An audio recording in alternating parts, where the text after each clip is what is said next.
Banyak orang nggak tahu, brand steak ini ternyata punya dua versi, dua pemilik, dan dua strategi bisnis yang berbeda. Holiko. Holiko bukan lahir dari restoran mewah.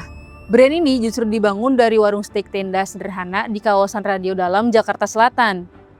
Holiko bukan dibangun oleh satu orang. Brand ini lahir dari 4 pendiri, Afid Dwi Purwanto, Lucy Wiryono, Wanda, dan Winda. Di masa itu, ide Holiko sangat sederhana, menyajikan steak yang enak dengan harga yang masih masuk akal.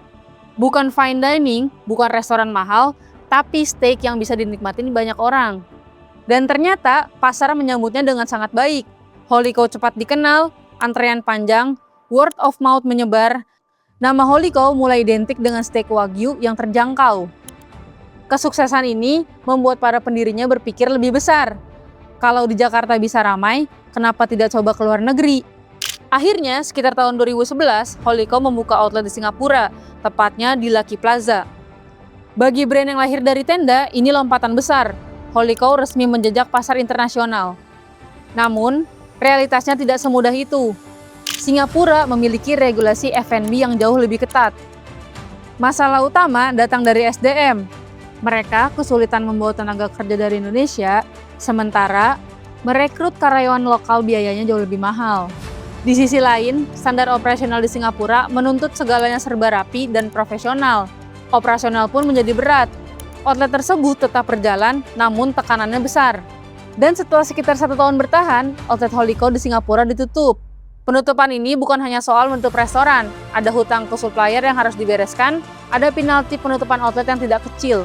Dalam berbagai liputan media bisnis, disebutkan bahwa kewajiban ini akhirnya ditanggung oleh kubu Chef Afid sebagai bagian dari penyelesaian bisnis sebelum pecah kongsi. Penting digarisbawahi, ini bukan utang pribadi, melainkan utang bisnis dari operasional Holiko sebelum berpisah. Di titik inilah masalah Holiko bukan lagi soal makanan, tapi soal kepercayaan antar partner.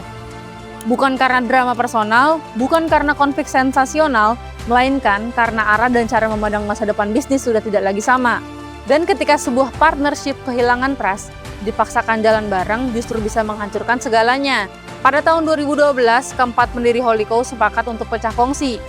Tidak lewat pertengkaran publik, tidak saling menjatuhkan, tapi melalui mediasi profesional dan notaris. Holiko tidak mati, namun berubah menjadi 2 jalan yang berbeda. Di satu sisi, Chef Afid memilih chef-driven brand lewat Holiko Steakhouse by Chef Afid. Di sini, sosok chef menjadi identitas utama. Kualitas daging, teknik memasak, dan konsistensi rasa adalah prioritas. Outletnya disebut CAMP, singkatan dari Carnivores Meeting Point. Chef Afid tidak membangun banyak brand. Ia memilih 1 brand, 1 dapur, dan 1 fokus. Di sisi lain, Wanda dan Winda membangun Badranaya Group dengan pendekatan konsep driven brand. Fokusnya bukan pada figur chef, melainkan pada konsep dan pengalaman. Dari sinilah lahir berbagai bisnis, mulai dari Steak Hotel by Holiko dengan konsep TKP, singkatan dari tempat Karnivora Pesta. Lalu ada Holy Steak, Mie Karma Ayam, The Cupcakes Company, hingga layanan catering dan meat shop. Bahkan muncul brand terbaru yaitu On Your Right di kawasan GBK Senayan. On Your Right bukan steakhouse, ini tempat nongkrong, meeting point, dan ruang gaya hidup urban, jauh dari konsep Holiko di masa awal. Dari 1 warung tenda, Holiko tumbuh besar, sempat go internasional, lalu terbelah menjadi 2 jalan bisnis. Nama mereka mirip, tapi DNA-nya berbeda. Dan kisah Holiko mengajarkan satu hal penting. Dalam bisnis, berpisah tidak selalu berarti gagal. Kadang, itulah satu-satunya cara agar semua bisa bertahan dan tumbuh. Kalau steak favorit sobat bisnis, apa nih? Tulis di kolom komen ya.